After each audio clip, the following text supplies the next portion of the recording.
University में बच्चों से खिताब कर रहे थे। खिताब करते हुए उन्होंने एक बात कही थी। उन्होंने कहा था कि अगर शायरों को सियासत समझ में आती और सियासतदानों को शायरी समझ में आती तो दुनिया रहने के लिए और खूबसूरत हो सकती। मैं पुल बनने की कोशिश करता हूं। क्या प्यारी बात। और 4 मिसरे पढ़ता हूं कि तुम्हारा रंग जहरीली हवाओं ने बनाया है, मुझे तो गांव के पेड़ों की छांव ने बनाया है। विरासत की सियासत से नहीं हासिल किया कुछ भी, विरासत की सियासत से नहीं हासिल किया कुछ भी। मैं जो कुछ हूं मुझे मां की दुआओं ने बनाया है।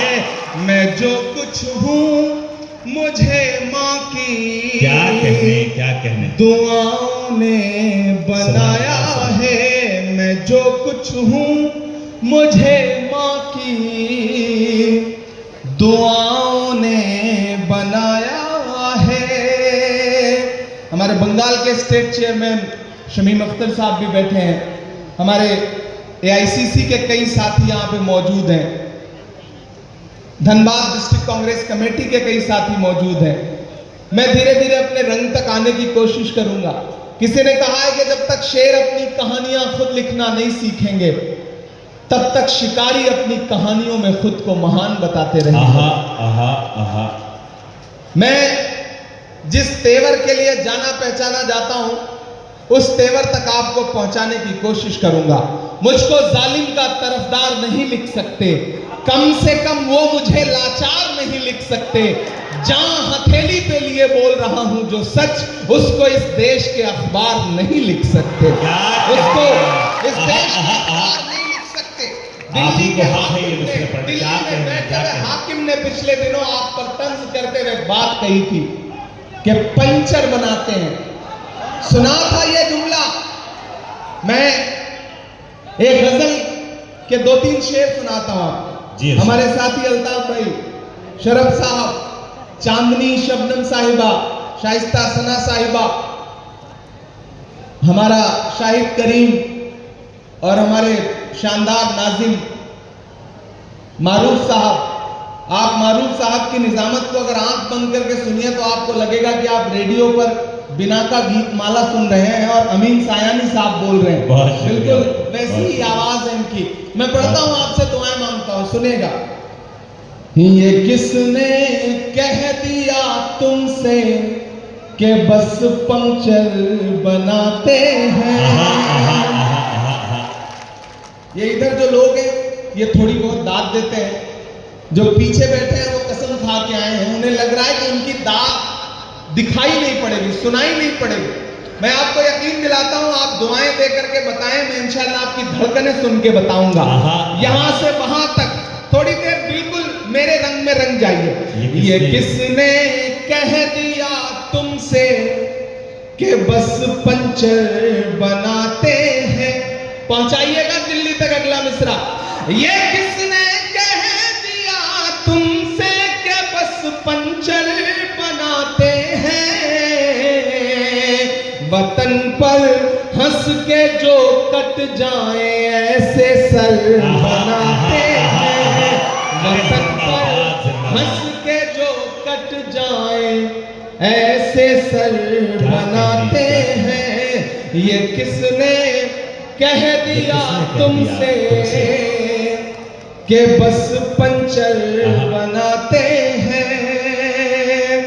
हमारा शायर साथी तबरेज हाशमी भी बैठा है। मैं शेर पढ़ता हूं, उसने आपको बड़े मोहब्बत के शेर सुनाए होंगे। मैं ये शेर सुनाता हूं कि गजल में हम भी कर सकते हैं हुस्नो इश्क की बातें। गजल में हम भी कर सकते हैं हुस्नो इश्क की बातें। गजल में हम भी कर सकते हैं हुस्नो इश्क की बातें। मगर हालात हमको मोम से पत्थर हाय, हाय, हाय, बनाते हाय। अरे सुभान हैं, अल्लाह, सुभान मगर अल्लाह। हालात क्या कहने, वाह, वाह, मोम वाह। से पत्थर बनाते मगर हालात हमको मोम से हैं। और एक शेर पढ़ता हूं कि उन्हें बुलडोजरों के बाजुओं पर नाज है, लेकिन आहा, उन्हें बुलडोजरों के बाजुओं पर नाज है, लेकिन उन्हें बुलडोजरों के बाजुओं पर नाज है, लेकिन हमारा फर्ज है हम बेघरों के घर हाय, हाय, हाय, बनाते हाय, हाय। हैं। क्या कहने, हमारा क्या कहने। फर्ज है हमारा फर्ज हम है। बेघरों के घर हम बेघरों के बनाते घर बनाते हैं। सुभान अल्लाह, सुभान हैं। अल्लाह। और मैं धनबाद में खड़ा हूं और ये शेर पढ़ रहा हूं कि अजब है कैनवस उनका, अजब उनकी कलाकारी, अजब है कैनवस, अजब है कैनवस उनका, अजब उनकी कलाकारी, अजब है कैनवस उनका, अजब उनकी कलाकारी। वो जो मंजर बनाते हैं लहू में तर आहा। बनाते क्या हैं, कहने। वो जो मंजर बनाते हैं लहू में तर बनाते हैं। बहुत शुक्रिया, आपने जो दाद दी है इसमें मेरे बाल बच्चे पल जाएंगे जो भी पैदा नहीं हुए हैं। बीच बीच में जब भी कोई कैमरा सेट करने के लिए खड़ा होता है तो पीछे वालों को लगता है जैसे उनसे उनकी जिंदगी छीन ली गई है। आप 10 सेकंड 20 सेकंड सब्र कर लिया करिए, वो रील बदल करके, मतलब रील का तो जमाना नहीं रहा, चिप बदल करके बैठ जाएगा, तो थोड़ा उसे भी काम कर लेने दें। अभी चांदनी पड़ रही थी, उन्होंने ओट चोर गद्दी छोड़ के नारे लगाए। मैं तो उससे पिछले कई सालों से पूछ रहा हूं कि कहां सोया है चौकीदार। क्या लगा कि मैं सही जगह खड़ा हूं? अभी तक मुझे लग रहा था मैं अपनी एनर्जी खराब कर रहा हूं। थोड़ा सा खुलिएगा इधर के भी साथी कि कहां सोया है चौकीदार, कहां सोया है चौकीदार। विजय माल्या नाक के नीचे से हो गया फरार, कहां सोया है चौकीदार, कहां सोया है चौकीदार। के चाय, कितने समझदार लोग, चाय का नाम आते ही समझ गए कि कहां बात हो रही। ये धनबाद है, ऐसे ही नहीं फिल्मों में आपकी तारीफें की जाती हैं। आप समझदार लोग हैं, आपको पता है कि कोयले से आग लगानी है, कोयले से किसी का मुंह काला करना है, ये दोनों हुनर आपको आता है। कहां सोया है चौकीदार वाला माइक दे दीजिएगा। ये माइक ऐसा लग रहा है जैसे नरेंद्र मोदी जी ने भिजवाया है, वाला माइक लेना। कहां सोया है चौकीदार, कहां सोया है चौकीदार। इस तरफ रखें, इसको रहने दीजिए, दोनों रहने दीजिए, दोनों से काम चलाने की कोशिश करता हूं कि कहां सोया है चौकीदार, कहां सोया है चौकीदार। विजय माल्या नाक के नीचे से हो गया फरार, कहां सोया है चौकीदार, कहां सोया है चौकीदार। के चाय,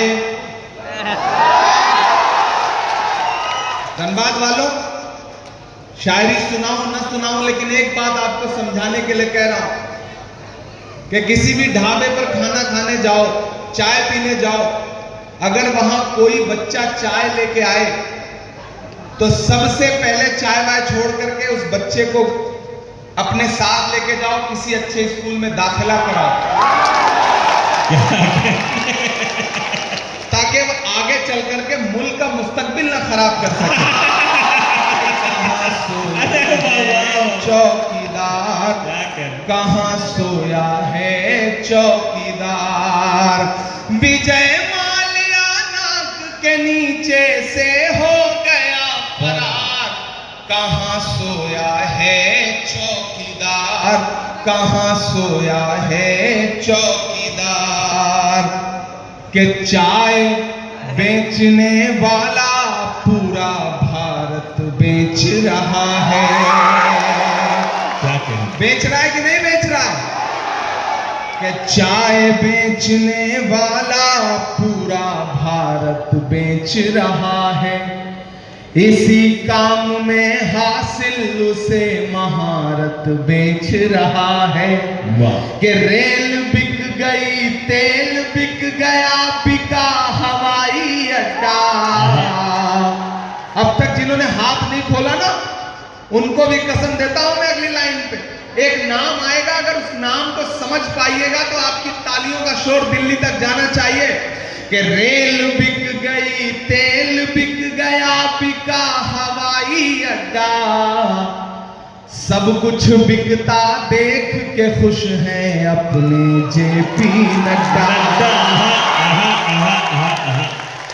कि जनता महंगाई की मारी, जनता महंगाई की मारी करती हाहाकार, कहाँ सोया है क्या कहने, क्या चौकीदार, कहने। कहाँ सोया है जिंदाबाद, चौकीदार। विजय माल्या नाक के नीचे से हो गया फरार, कहाँ सोया है चौकीदार, कहाँ सोया है चौकीदार। दोस्तों, अगर आपके रास्ते में कोई गड्ढा खोदे ना तो डरने की जरूरत नहीं है। यही वो लोग हैं जो आपको छलांग लगाना भी सिखाते हैं। आहा, आहा। इसलिए धनबाद वालों, खरखरी वालों, ये खरखरी नाम पड़ा कैसे? बड़ा खतरनाक नाम है। मतलब लेने में ही एक तो बात सीरन पैदा होती है कि आए कहाँ आ गए हैं। लेकिन ये गांव बड़ा खूबसूरत है, यहाँ के लोग बड़े खूबसूरत हैं। और खूबसूरत हो भी ना क्यों, आज आप एक ऐसे शख्स की याद में इस प्रोग्राम में बैठे हैं, उसकी याद को जिंदा कर रहे हैं, जिनके बारे में ये कहा जाता है कि सियासत ने उन पे कितने भी सितम क्यों ना किए हों, लेकिन अवाम की खिदमत करने में मरहूम शेख इब्राहिम साहब ने कोई और कसर नहीं छोड़ रखी। जिंदाबाद। मैं उनको खिराज अकीदत पेश करता हूं और आपको इस बात के लिए मुबारकबाद देता हूं कि वो लोग बड़े अच्छे होते हैं जो अपने बुजुर्गों की याद को जिंदा रखते हैं। चांद तारे बुझ गए, सूरज सवाली हो गया, एक तेरे जाने से सारा शहर खाली हो गया। उस याद को जिंदा रखने की जो आप कोशिश कर रहे हैं, उसके लिए मैं आपको सलाम करता हूं। मैं एक नज्म सुनाना चाहता हूं और नई सी नज्म है। आप नए तरीके से सुन लेंगे तो मुझे लगेगा कि मैंने कुछ बेहतर पढ़ा। मैं पढ़ता हूं, सुनेगा। इरशाद अली।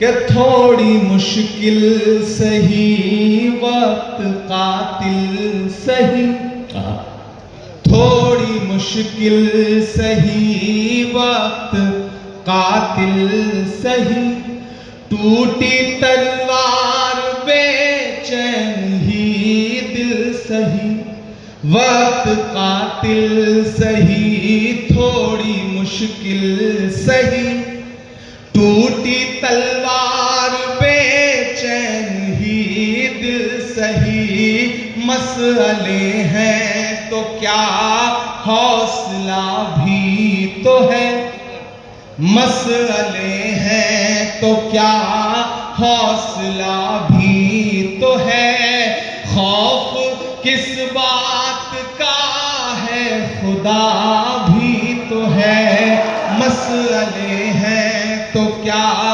हौसला भी तो है, खौफ किस बात का है खुदा भी तो है, कि जुल्म का दौर देखेंगे टलते हुए, मायूसी कुफ्र है।